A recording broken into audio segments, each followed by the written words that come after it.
இதுல வேன்ல 10 பேர்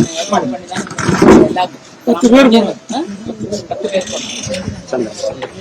இல்ல இது விருப்பப்பட்டு பாக்குறதுக்காக போனாங்களா இல்ல கட்சி சார்பில்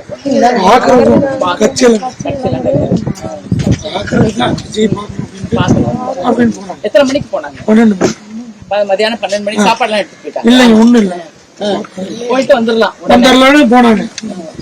தண்ணிக்குன்னு ஏதோ எடுத்துட்டு போனாங்களா? கொண்டு போல சும்மா அப்படியே ஒரு இடத்துக்கு போன தண்ணி நான் போகாதுன்னு சொன்னேன்.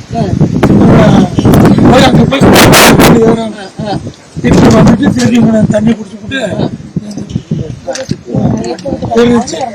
நானும் போறேன். 2 பேரும் சேர்ந்து போவோம். சரி பக்கத்து பிள்ளை கூட போகுது, துணைக்கு துணையா போயிட்டு வரணும்னு நானும்.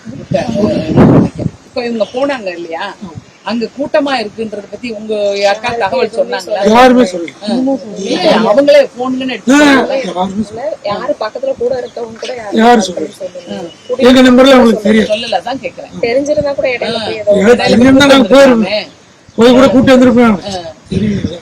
இல்ல இப்ப உங்க வீட்டுல இருந்து போன் எடுத்துட்டு போனாங்களா? இல்லைங்க, போன் வீட்டுல போயிட்டு வந்துருவோம் சீக்கிரம்.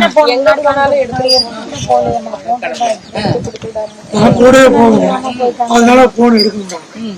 சரி அவர் வர்றாருன்ட்டு வந்துருவாங்க. நேற்றுக்கு போன் எடுத்துட்டு போகல, வீட்லயே வச்சிருக்கோம். பக்கத்துலயும் சொல்ல முடியாது. ஆமா, எப்படிமா அவங்க விழுந்தாங்களா என்ன சொல்ல ஒண்ணுமே தெரியலீங்க. அதுக்கப்புறம் கேள்விப்பட்டிருக்கீங்க 7:30 மணிக்கு வாட்ஸ்அப்ல என்னன்னு இந்த மாதிரி அவ்வளவுதான். எப்படி செத்தாங்க, எப்படி போனாங்க வந்தாங்க, எத்தனை மணிக்கு செத்தாங்க, எந்த அப்படியா? போனவங்க யாருமே சொல்லுங்க. நாலஞ்சு பிள்ளைங்க போனாங்க, அவங்க எல்லாம் உருட்டு உடையாண்டாங்க.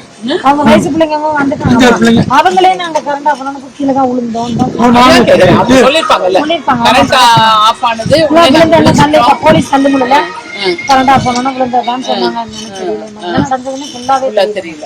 அவங்க என்ன சொல்றது, இப்படி சொன்னா கூட பாதிப்பு வருமோன்னு அவங்க பயப்படுறாங்கம்மா, பயப்படுறாங்க.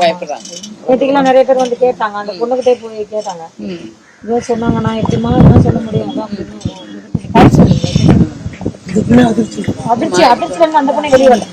ஏன்னா அந்த அளவுக்கு பிடிச்சிட்டாங்க வயசு பிள்ளைங்கள. அதுக்குதான் அம்மா வராதுன்னு அம்மா போய் வராம போயிட்டாங்களே எல்லாருக்கும். எதுக்குன்னா இனிமே இது மாதிரி போகக்கூடாதுன்றது நம்மளுடைய பெரிய இழப்பு. இது வந்து ஈடு செய்ய முடியாத இழப்பு. நம்ம பிள்ளைங்க நாம தான் கட்டுப்படுத்தி. ஏன்னா போனது